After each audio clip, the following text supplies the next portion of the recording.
Hey guys, so I just want to talk to you a little bit about raw milk. If let's say you just got a cow and milked it and you want to know what part is the heavy cream to put up and use.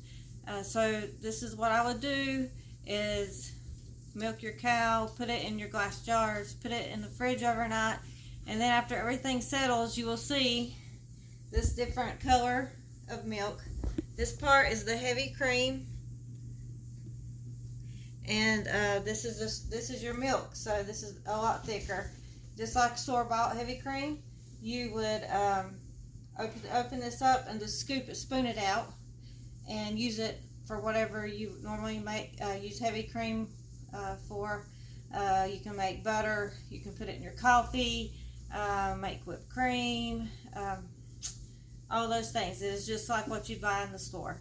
So I just thought I would show you, if you're new to getting a cow and milking it and all of this new adventure, I just thought I would help and show you which part's the heavy cream and which part's the milk. Thanks for watching.